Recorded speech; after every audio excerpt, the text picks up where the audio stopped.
Good morning to all. Attention.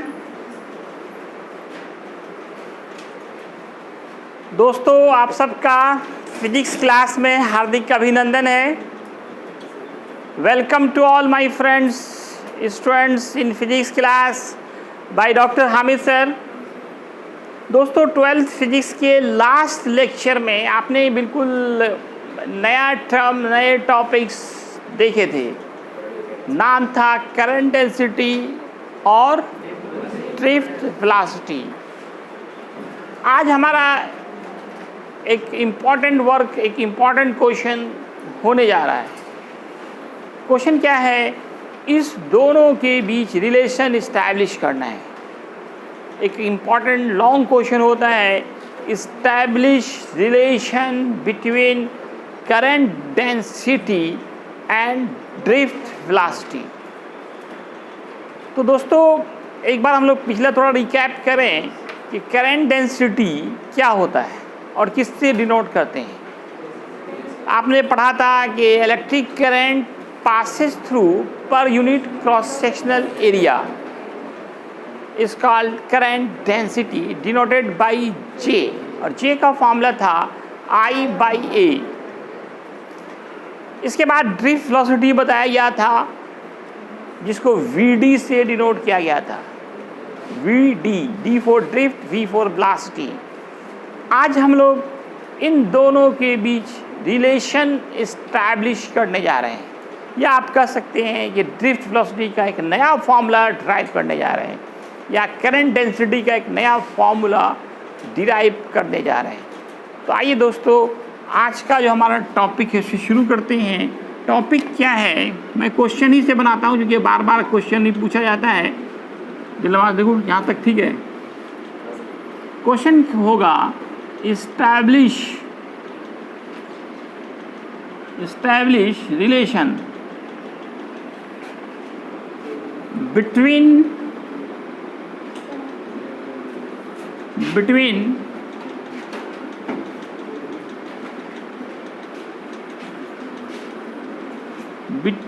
current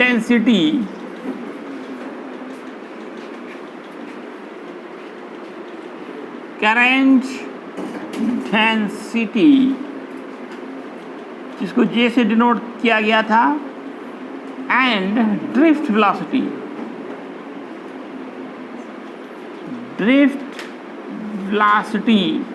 जिसे हम लोगों ने VD से डिनोट किया था. इस दोनों के बीच रिलेशन इस्टेब्लिश करना है. या इस क्वेश्चन को दूसरे तरीके से भी पूछा जा सकता है कि prove that VD equal J/NE. यही रिलेशन होता है. या तो आपको क्वेश्चन इस तरीके से होगा, या डायरेक्ट भी पूछा जा सकता है, प्रूव दैट, सिद्ध करें VD इक्वल J/NE, और यहीं से J निकालिए तो फॉर्मूला क्या होगा? VD into N into E. Question 3 है, लेकिन आंसर एक ही होगा. आइए दोस्तों, इसका हम लोग प्रूफ देखते हैं. इसके लिए कोई एक कंडक्टर आप मान लेते हैं ये एक कंडक्टर है जिसका लेंथ L है. इसका क्रॉस सेक्शनल एरिया A मानिए, क्रॉस सेक्शनल एरिया A है. अब जब इसको इलेक्ट्रिक सर्किट से जोड़ दिया गया तो करंट I फ्लो हो रहा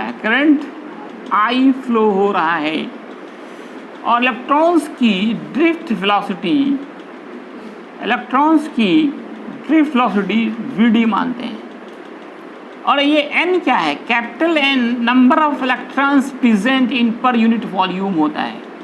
N क्या है? Number of electrons present in per unit volume. और E को कहा जाता है चार्ज ऑफ इलेक्ट्रॉन. इसको मिनिमम चार्ज भी कहा गया था, फाउंड इन फ्री स्टेट. तो दोस्तों, जो फिगर बनाया उसको आप लैंग्वेज दें. माने लेट और कंडक्टर, यहाँ पे वायर भी लिख सकते हैं आप, of length L,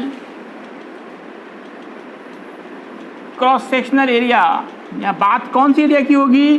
drift velocity में हमेशा और करंट डेंसिटी में हम लोग क्रॉस सेक्शनल एरिया की बात करते हैं। अनुप्रस्थ काट का क्षेत्रफल, पिछले लेक्चर में आपको समझाया गया था what is cross sectional area. Conductor of length यहाँ L माने and cross sectional area A मानते हैं, और ये माने कि कंटेन मीन्स रखना होता है n electrons in per unit volume, प्रत्येकांक आयतन में n इलेक्ट्रॉन्स हैं। लेंथ क्या है? L, cross sectional area capital A, कितने इलेक्ट्रॉन्स हैं? n electrons in per unit volume.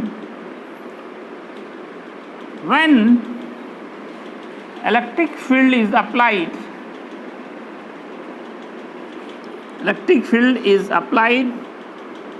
आप स्विच ऑन करके क्या लगा रहे हैं? इलेक्ट्रिक फील्ड लगा रहे हैं। Then drift velocity of electron becomes D for drift, V for velocity, drift velocity becomes Vd। Unit volume में n इलेक्ट्रॉन्स हैं, तो टोटल इलेक्ट्रॉन्स कितने हो जाएंगे? टोटल इलेक्ट्रॉन्स निकालने के लिए n गुने वॉल्यूम करेंगे। एकांक आयतन में यूनिट वॉल्यूम में n इलेक्ट्रॉन्स हैं, टोटल वॉल्यूम अगर है ना में निकालना है तो n को टोटल वॉल्यूम से मल्टीप्लाई करेंगे। और यहाँ वॉल्यूम का क्या फार्मूला होगा? वॉल्यूम का फार्मूला होगा cross sectional area into length, A into L। कैसे? इसका देखिए शेप सिलेंड्रिकल है, सिलेंडर का जो वॉल्यूम पढ़ा होगा pi r square H, pi r square इसका क्रॉस सेक्शनल एरिया है और H की जगह लेंथ लिखते हैं। ये फार्मूला आप कई बार से देखते आ रहे हैं, रेजिस्टेंस में भी हम लोगों ने वॉल्यूम का यही फार्मूला यूज़ किया था, cross sectional area into length. ये टोटल इलेक्ट्रॉन्स हो गए, टोटल इलेक्ट्रॉन्स को स्मॉल n से मानते हैं। इसको एक इक्वेशन मान लीजिए। अब आप आइए करंट के फॉर्मूले पे। नाउ करंट का फॉर्मूला आपने पढ़ा था Q/T, और Q का फॉर्मूला आपने क्या पढ़ा दोस्तों? NE/T। n क्या पढ़ा? टोटल नंबर ऑफ इलेक्ट्रॉन्स, ये कैपिटल N गुने A गुने L इंटू E/T। n गुने A गुने E अलग करें, L/T अलग करें। L/T को क्या बोलेंगे? अच्छा, I/A को नीचे भेज दीजिए, A को भी नीचे, बचा n इंटू E, और L/T को लिखेंगे Vd। Displacement by time that is velocity, और ये वेलोसिटी ड्रिफ्ट वेलोसिटी कहलाएगा, इसलिए L/T को लिखेंगे Vd। I/A को क्या लिखेंगे बताइए? I/A भूल गए? J for current density, I/A को लिखेंगे J, तो N into E into Vd। यहाँ लिख दें L/T हमारा हो गया ड्रिफ्ट वेलोसिटी Vd, और I/A that is J means current density. इस तरह से एक फॉर्मूला तो ये हो गया हमारा। अब इसी से Vd निकालना है, J/N इंटू E करेंगे। तो दोस्तों ये दोनों ही फॉर्मूला हम लोगों को प्रूफ करना था, बहुत इंपॉर्टेंट फॉर्मूला है। तो देखिए यही ना सिद्ध करना था। आप देखिए आइए इसमें Vd equal J/Ne, Vd equal J/Ne, या J बराबर क्या होगा? Vd into N into E। तो इस तरह से एक काफ़ी इंपॉर्टेंट रिलेशन आपने इस्टेब्लिश किया। लिखा जाए